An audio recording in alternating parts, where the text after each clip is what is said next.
Hello, and welcome to week 9. This week we're going to be talking about random coefficients or random slopes. These are the same thing. Um, this represents the last real tool that we're going to acquire after this week and next week, where we spend the time trying to understand what random coefficients and random slopes are. We're going to move to thinking about different data structures and how we apply this set of tools we have. So we've got generalized estimating equations, we've got fixed effects, we've got random intercepts, and now we're going to have random coefficients. And random intercepts and coefficients go together under that rubric of multi-level models in a sort of traditional sense. And after this, we're going to have a really strong set of tools that we can use to understand data that, for example, growth curves, or if we are interested in understanding three-level models or cross-nested data, we're going to be able to use these tools that we have to think about all of these different data structures. And so this really represents the end of the foundation part of the class. And so I'm excited to get started. I will say that random coefficients are one of the more difficult topics that we talk about. I think conceptually it's a little bit challenging and makes some of the elements of the stuff that we've been doing a little confusing, but they're very powerful and they can really help us understand our data. And for the second paper, I really want you to try and incorporate a random coefficient and see if you can find one in your data. They're not always there, but when they are, it's always somewhat interesting. So let's figure out what they are. So what are random slopes? Random slopes and random coefficients, again, those are interchangeable terms. There's no space between them. They're just two different ways of saying the same thing. Random slopes, and I like using the phrase random slopes because I think that's descriptive, allow for the effects of covariates to vary between clusters. Let me give you an example that I think makes it a little bit more concrete. Let's say that we run that we're a state agency that distributes money to county public health agencies, and we want to reduce STD effectiveness. And the question we have is, does giving money to counties improve STD effectiveness? Well, you can imagine ways in which money could be used well. You could use it for public health information campaigns. You could use it to do identification of cases and tracing. We all know how important that is in the middle of a pandemic. You could use the money for condom distribution or other forms of prevention of STDs, treatment of STDs. Like, there's a lot of ways you could use the money to reduce rates of STDs in your community. So public health agencies could use money to reduce STDs. It could also use money to pay for, high paid consultants, a new building, or other things that probably aren't related directly to reducing STD rates in your community. So dollars don't necessarily go to increased effectiveness in addressing STDs, but they might, and that probably varies over counties. Some counties spend their money wisely, other counties spend their money unwisely. So when you're asking the question, does increasing money to counties increase STD effectiveness? Well, it depends. It's complicated, right? And it depends on where we are, how the agencies are using their money to combat STDs. Some agencies are doing it well. Some agencies are not doing it well. In that context, some agencies are going to have a positive slope between dollars and their effectiveness in addressing STDs. So the more money you give them, the better they are at addressing STDs in their community. Others are going to have a flat slope or a zero slope. Some might spend money in ways like, funding drinking binges by agency staff, and that increases STDs, right? You can imagine the slope going in the other direction.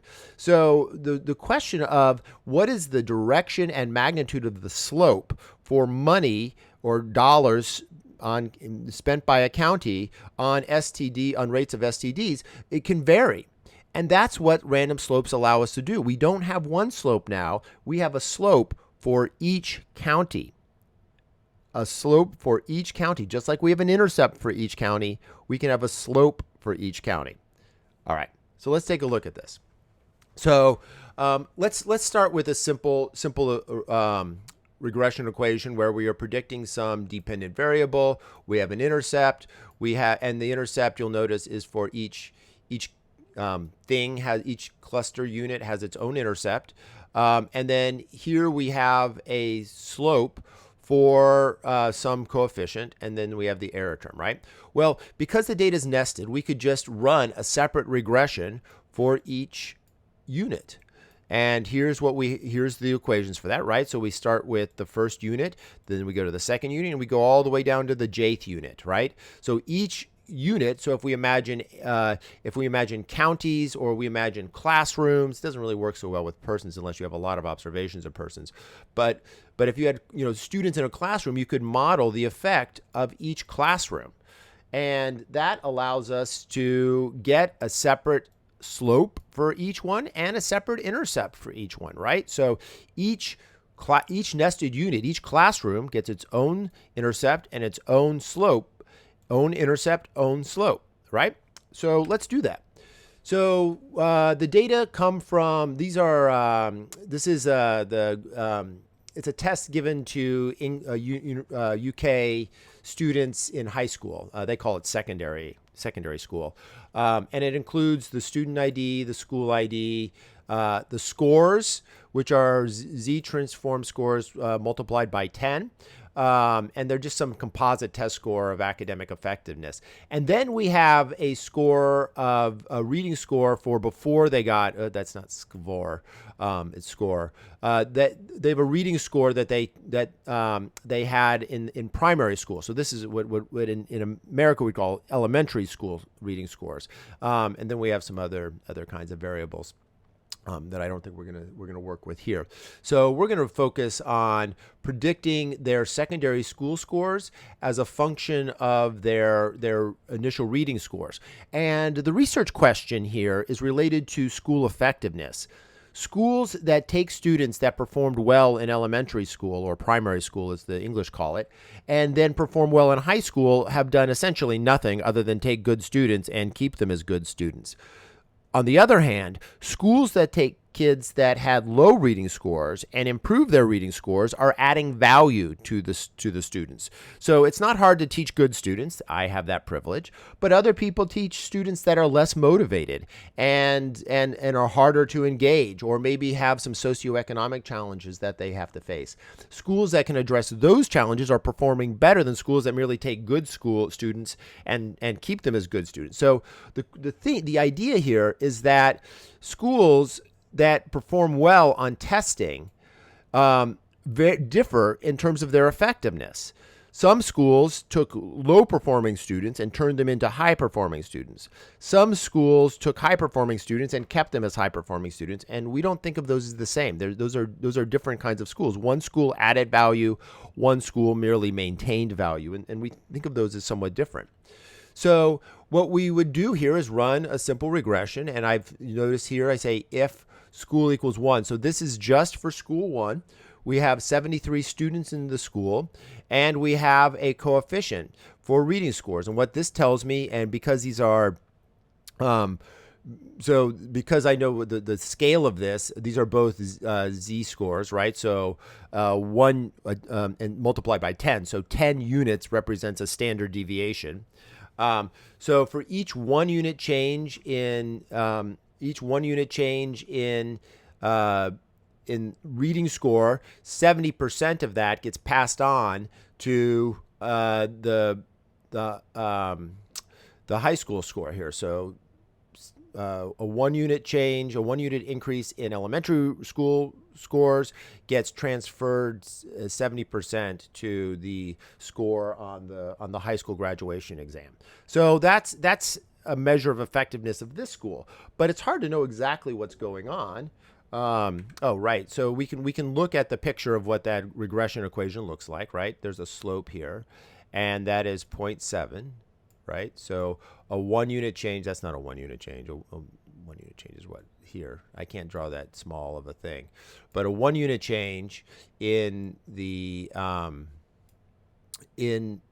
LRT scores are associated with a 0.7 unit change in GSE.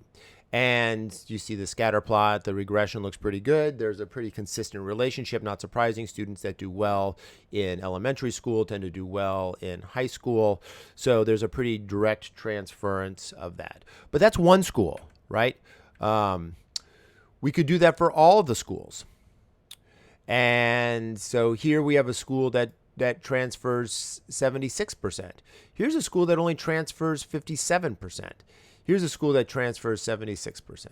It's 68%, 53%. Ooh, 24%. This school has a much less steep slope in terms of transmission of elementary to high school functioning. So there's some variability in these slopes here, right? As we look through these different schools, what one number would satisfy that? I think that something like 76 is very different from something like 29. These confidence intervals don't really even these confidence intervals don't really even overlap, and so the idea that we're using one coefficient to represent all of these does not seem accurate. And so what we want to do is figure out a way of modeling that. You can see here that there's just a lot of variability as you move across all of the schools. And so this is those scatter plots for each of the schools. What we are going to do in a random coefficients model is we are going to allow this to happen in one model. So each school has its own intercept. Each school has its own slope in this model, but it's just hard to make sense of this, right? You can do it this way with this kind of data. But on the other hand, we really want to put this into a model, a single model that allows us to effectively do it. Like instead of having to do 65 comparisons, we really want to just leverage one comparison in order to understand how different schools affect the outcomes of students. So here's an image of all of the slopes that we have. You can see that there's quite a bit of difference in the slopes, right? So there's some slopes like this line where the school doesn't seem to do very well. There's this line that is really steep along the gradient, and I would be a little concerned about sending my low performing kid to that school. And then there's schools like this that start low here but pull the students up. What we really want is a flatter slope here. That's really what we're looking for in terms of effectiveness, because a flatter slope says that school is going to take students that perform relatively poorly in elementary school and move them up. Now, we don't want to pull down the kids that are performing well, but what we want to do is make sure that kids that performed poorly in elementary school catch up as much as possible and are able to perform well on the high school exam. So how can we do that in one model? That is what a random coefficients model is. So this is a little bit of a complicated picture, but this is the basic idea of random coefficients. So here we have two images. One, the random intercepts model, which is this up here. I'm sorry, let me grab my pen again. The random intercepts model. And here is the image for the random coefficients model. So let's just walk through the random intercepts model, which we already understand. We have a relationship between, in this case, elementary school reading scores and high school reading scores. The relationship is a positive one. As elementary school reading scores go up, that translates into an increased expected score for high school reading scores, school scores. Not surprising. Good students in elementary school are good students in high school. All right. But students start at different places, and that's the intercept. And so we can allow each student, or each school, I guess in this context, each school to have their own intercept. And so this school, their average starts here and then moves at the same slope as this school, but they have different intercepts. This school starts here, but the slopes are the same. I know that because this distance and this distance are exactly the same.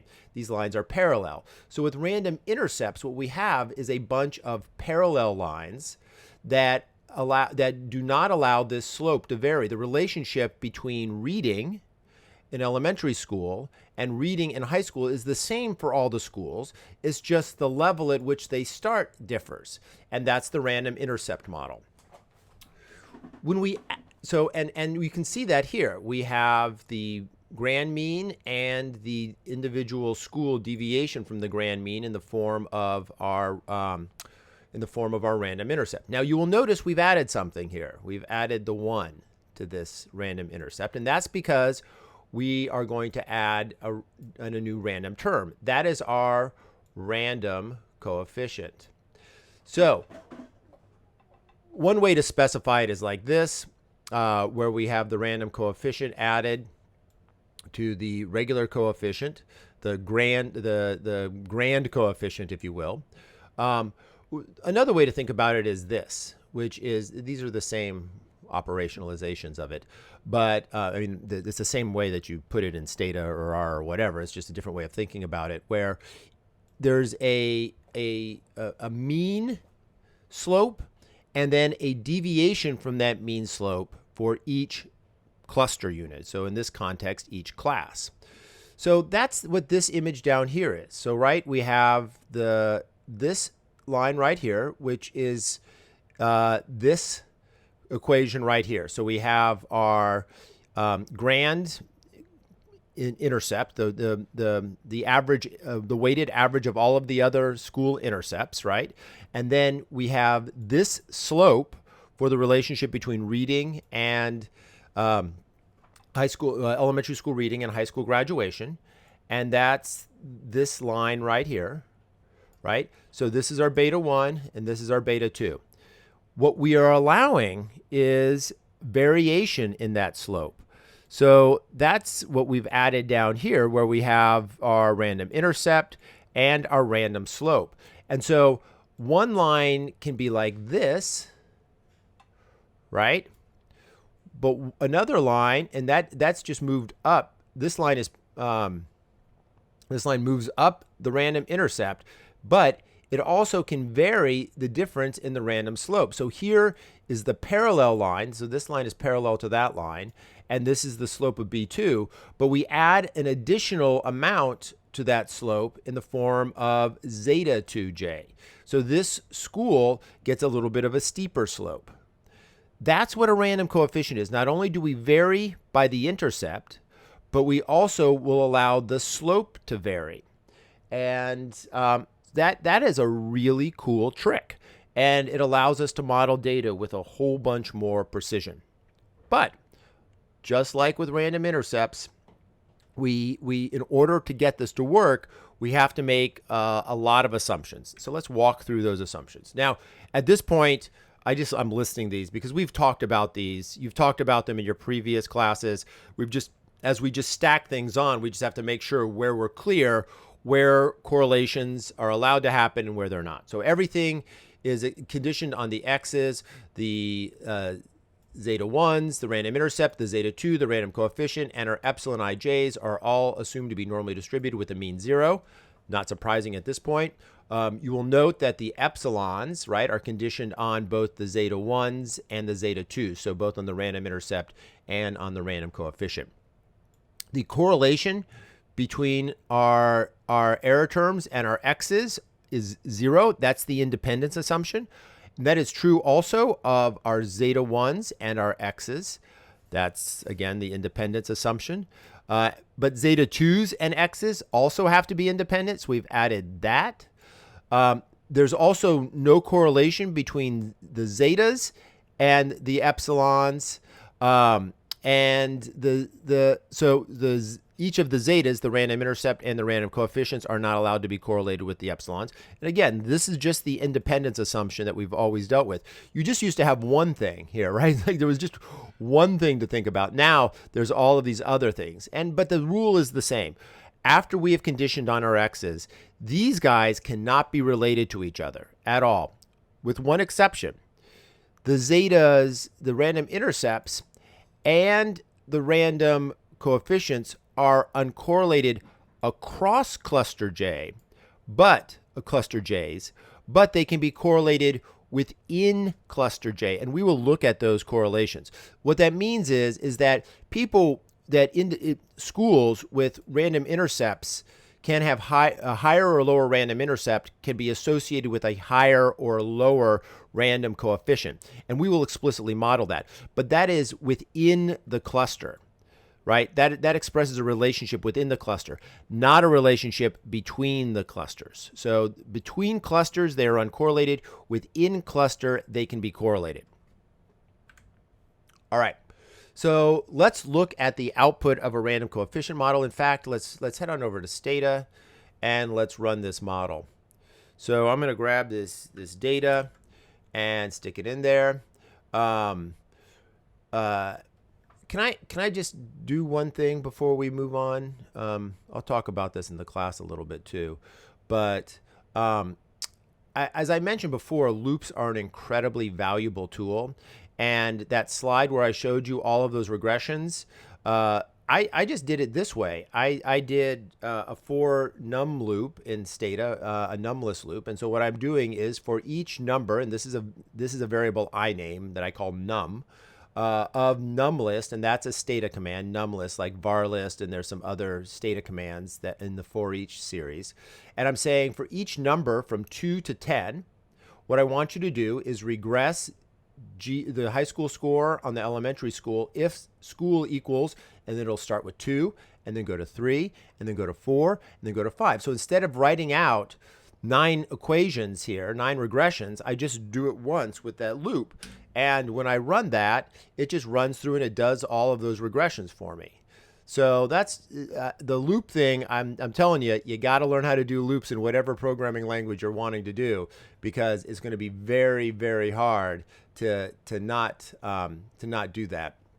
It's just such a simple tool, an easy tool to use, and a powerful one.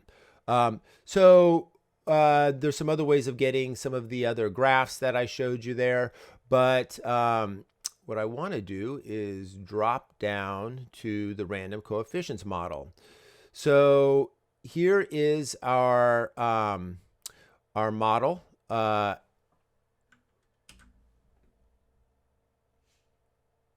So this is the random intercepts model. There's nothing unusual about this, right? So we have one slope here. We have not allowed the slope to vary currently, but we have allowed schools to differ in terms of their intercept, and there's substantial variation. We can do, and we see that this is the residual interclass correlation, because I have a coefficient in here, the residual class correlation, the remaining variance, 14% of the remaining variance is in schools, as opposed to within students. So there's some within school variability left in this model, even after predicting based on reading scores. All right, so the random coefficients model is stated like this. You'll notice we've always had this in Stata. We have this in R. In SAS, you want to use the random term. In R, where you have been doing things like plus. Right, so plus and then 1, and then this, and then nesting ID, right? What you do is you would put in here the variable name, LRT. LRT. And some of you had already done that before, but that's how you do it in R. In Stata, you do it by putting it after the colon. So it's school is the nesting variable, and then after that, we're going to put our random coefficients. It's also in the model itself, and that's also true in all of the other equations, all of the other programs too. You have to put it in the model. You can't allow something to vary unless you have it in the model, right? So what we're going to do is take this parameter right here and allow it to vary across each of the schools. And we're going to do that by getting a mean parameter, a mean slope, and then we will also have a variance for that slope. And so we do that here. And you'll see now that we get additional elements down here. In the past, we've only had the constant term, which is the random intercept, and then the residual term. Here we have 3 elements now in our random effects chunk, and we still have the residual, right? But we have, this is the this is our random slope variance. This is our random intercept variance or standard deviation. And then this is the correlation between the random slope and the random intercept.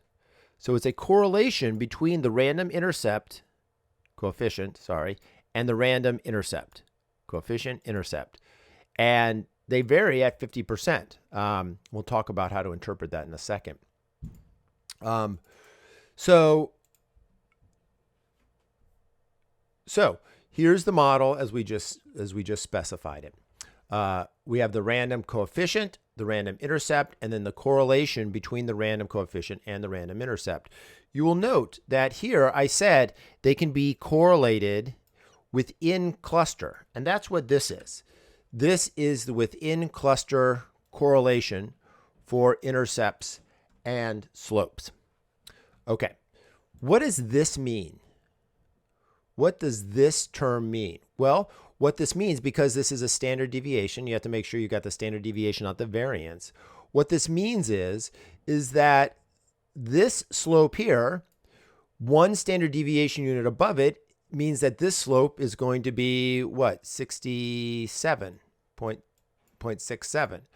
One standard deviation below means that this slope is going to be 43. Right? And then we can keep going. We can go 2 standard deviation units. So that would be, what is that? 2070, 79, right? So sometimes this is going to be, so 2 standard deviation units above is going to be 79, and 2 standard deviation units below is going to be 24 minus 55 is 29. Is that right? So our slopes across schools have a variance. They range. This number is going to vary across schools by this amount. This is the standard deviation for the variance around this point. So we can think about, in a concrete sense, we can just map this out. And here I just mapped out the 95%.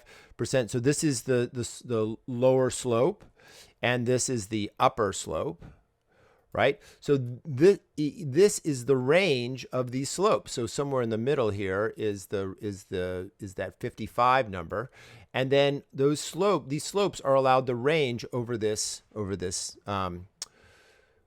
They do range over these different lines. And so the effect of reading on high school graduation varies across the schools. That is the random coefficient. We can test this using a likelihood ratio test, which is the same way we tested whether we need random intercepts to begin with, is we just include them in, we run the random intercept model as we did, and then we run the random coefficient model. And as I showed, so if we just run them both, so this is the random intercept model, I store that, then I run the random coefficients model, and I don't need that. And then I store that, and then I do my likelihood ratio test, and I run all of these, and out pops the answer. It turns out that there is a statistically significant improvement by adding in my random coefficients into this model. Incidentally, how I got that graph is I constructed these numbers.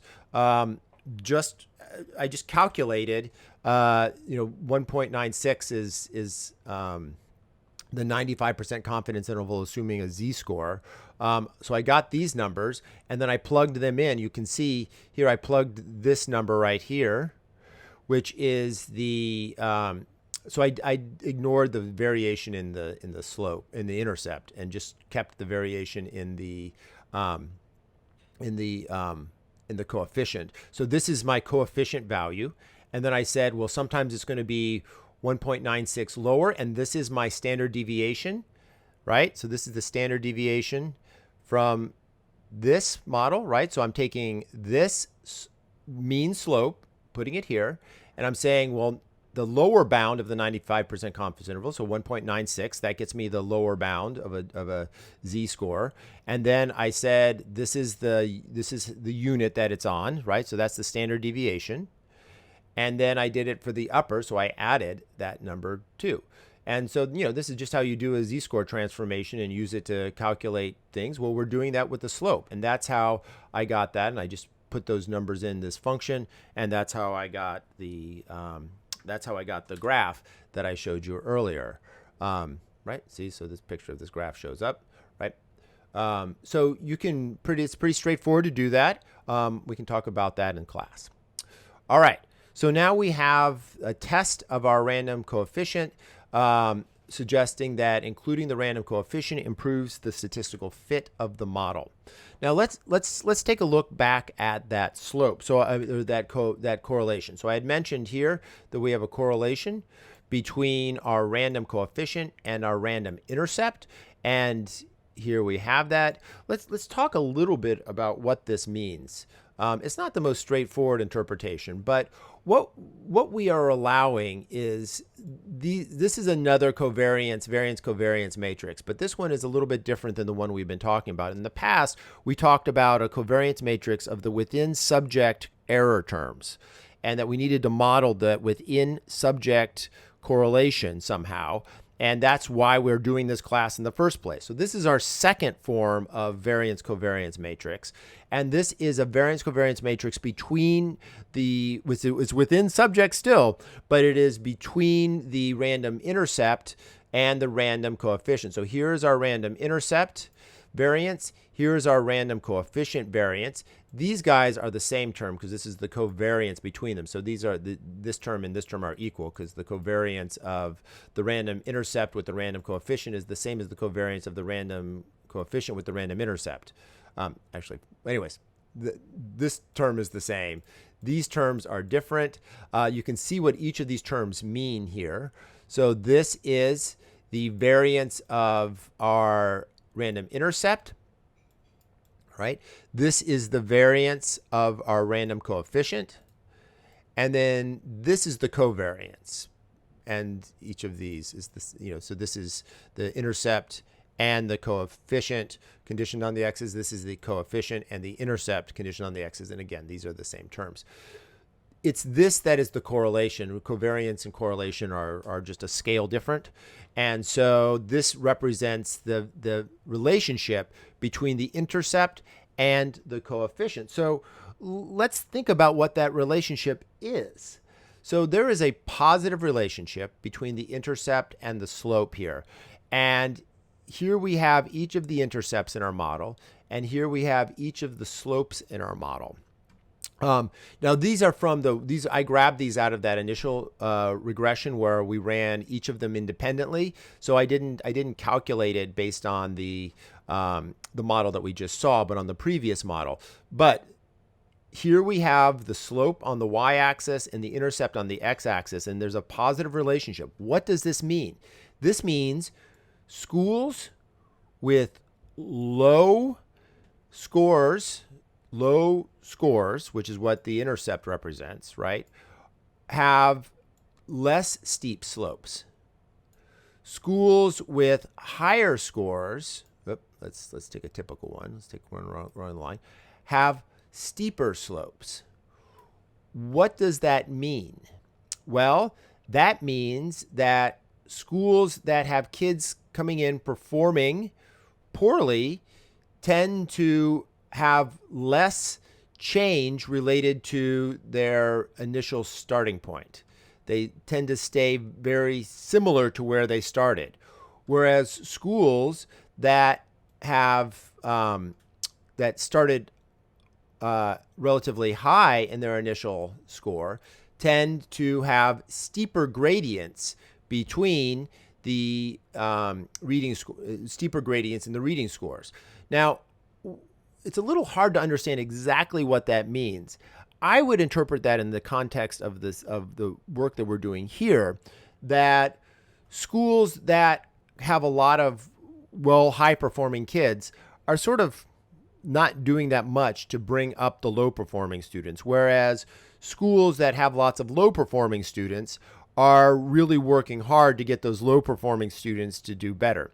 There's lots of different ways you could think about it. That's how I'm thinking about it. There's also ceiling effects, right? So schools that have a lot of high performing students don't have a lot of data on the lower end. And so the gradient is mostly up at the upper end. And so it just looks steeper, but there's not a lot of data at the lower end. There's not a lot of students that they have at the lower end that they could improve the scores for, because they've got good performing students and there's a cap. You can only make it an A, like there's no super A.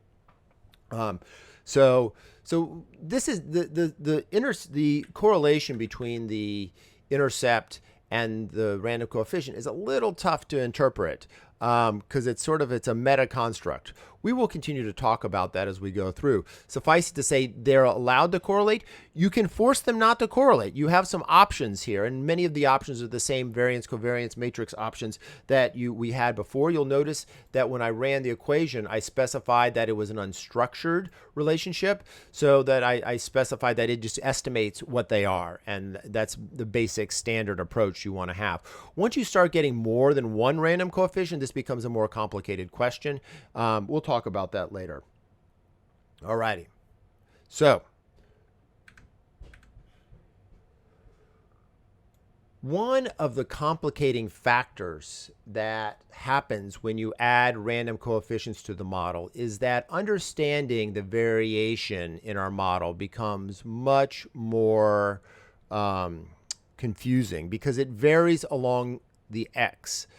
So the basic take-home message here is that you're not going to really look at R-squareds. You're not going to look at residual interclass correlation once you introduce a random coefficient, because it just becomes too confusing. Let me explain why that's the case. I probably don't have to explain why this is confusing, right? So here are the equations that we had, right? Like this is the equation that we're working with right now.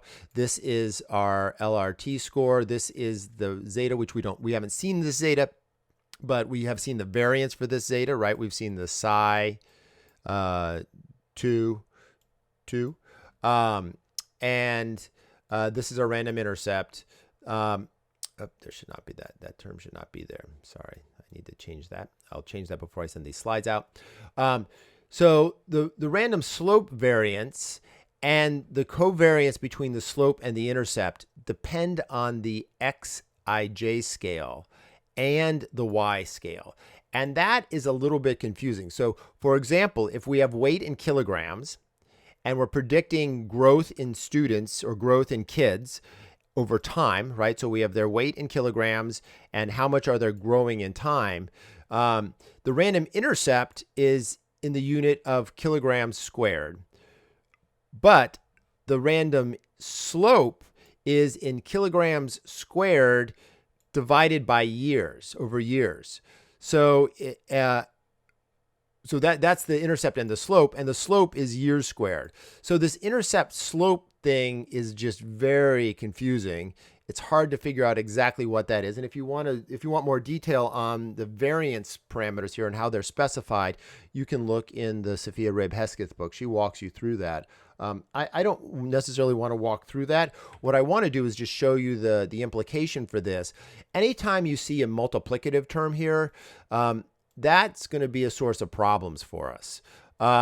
And so this is something that, addition is fine, subtraction is fine, but once you get multiplication, you end up with a much more complicated thing. So the variance here is this and this, right? So this is what we were just discussing before. These are complicated terms, and it's a little unclear how we do that. In practice, it varies. It's not unclear. It's clear how we do this. It's hard to understand because it varies across the x's. So if you want to take a look, the r squared, or the total variance, which you would need to calculate the r squared, starts up here, goes down here, and then up here. So the variance varies over the x's. And in terms of why that happens, I think this picture really explains it, because so first of all, let me just say, center your variables that you're going to use as a random coefficients. And here's why. Because you want 0 to be meaningful for them. So 0 is where the standard variance is going to be calculated. Like when we see that variance term, when we see this term, right? This is the variance and this is the correlation at the 0 line. So you want that to be a meaningful thing, because if we allow random slopes, right, we allow all these slopes, well, the variability around that slope varies depending on where we are. So the variability here is not the same as here, and it's certainly not the same as here, right? So the distance between these lines changes depending on where we are along the x-axis. So always center them so that there's a meaningfulness to the 0, because that's where the variance is going to be calculated. But also, what we want to do is just recognize that this makes it very hard to figure out what's going on in terms of the proportion of variance, because now it varies across the x-axis. It's higher at some places, lower at others, and then it returns higher at others. You can look at the code to how I calculated this, and you can look at the Sophia Rabe Hesketh book for how that works. I don't want to spend time here doing that because I want to move forward by running through one additional example that sort of pulls together what we talked about last week and adds in this random coefficient, and then we'll end with a few checks on our assumptions. So we're going to look at some data from the Army, and it's about well-being, and it really is designed to understand what affects unit cohesion or unit well-being. We want our Army units to be high-functioning units, and so we want to understand what the factors are that are associated with high-functioning Army units. So what we're going to do is we're going to estimate random intercept models that allow within and between variation, and then we're going to add a random slope model, and we'll talk a little bit about the differences between them. So here's the basic model where we're predicting unit well-being. We have Army group, and then we have hours that they work, unit cohesion, a measure of unit cohesion, and a measure of leadership. And here's what it looks like if we just run this standard random intercept model. Right, so there's nothing over here. What we can, right, so each unit is allowed to have a different level of well-being. That's our random coefficient here. But we assume that the effective cohesion and leadership are the same across all units. These slopes are fixed. There's no variability in them. One thing we learned how to do last week is we could take, so for example, let's just focus on cohesion. So this is the model that separates out cohesion, turns out, and mean cohesion, right? So what we're looking at, so this represents the within unit change, and this represents the difference between the within and between coefficients, suggesting that there's no difference the within and between. People feel how they feel, and it's sort of what it is. The average at the level of the unit doesn't make a difference. We can be this parameter is the same within and between units. The leadership, on the other hand, has a different leads to a different conclusion. So here we have the within leadership. Here we have the difference between the within and between coefficients. And what we see here is that there is a statistically significant difference between the within and between units, suggesting that we might want to model that differently. And now we don't just have this tool to model it. We have an additional tool to model it. So what we're going to do is we're going to create a random coefficient for leadership. And here we've done it. So here we have the random coefficient variance. So this is the standard deviation around the slope for this guy. Then there's this coefficient. This is our random intercept, and this is the correlation between leadership and the random intercept. How we interpret, and we see here with our likelihood ratio test done between the random intercept and the random coefficient model that adding this random coefficient improves the fit of the model. What we now know is that this within unit variation varies substantially between units. This within unit variation varies between units. So we have done three things here. We have this is the within variability. This is the difference of the within and between variability. And this is the variability within that varies over units. Those are three separate things. If we think through what this means, leadership, the average leadership in a unit differs.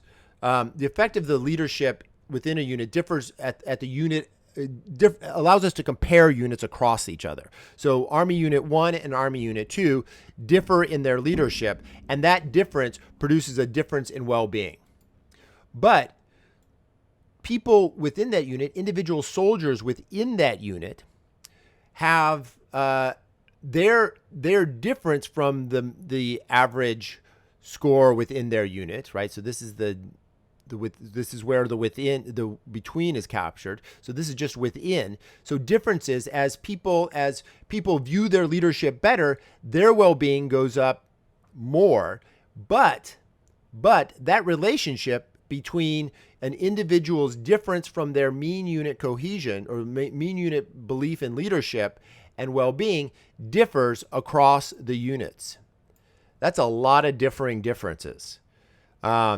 And I think it's hard to think about in the context of research that's not your own. I hope we can use some examples of the stuff that you guys do to better understand that.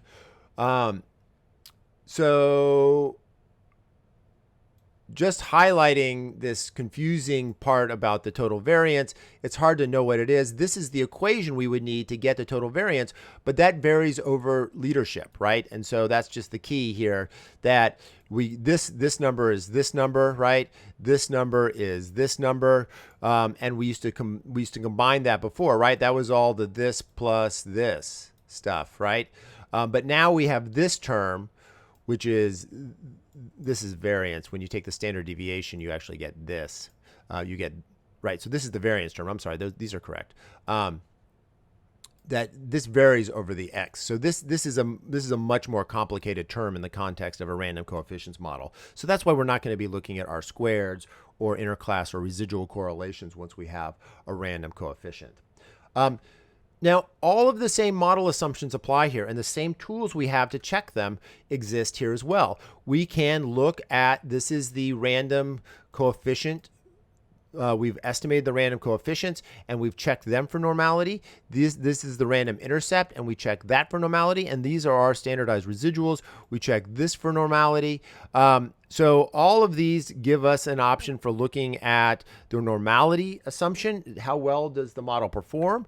We can look at variation of the random intercept over the different groups. There's the command for how you do this in Stata. Each of the applications that you guys use for statistics can also do that. So this just gives us a sense of how much variability we see over the different units. In terms of their intercept, we could do the same thing for the random slopes. And we will spend more time in the future looking at how to pull this stuff out and how to think about these random coefficients. But random coefficients represent an incredibly powerful tool that allows us to understand variation in our data within and between units in a much more sophisticated way. So this brings us to the end of our collection of tools. We're going to spend next week as well talking about random coefficients. And then after that, we're going to start using these tools in fun applications. All right. Talk to you guys soon. Bye-bye.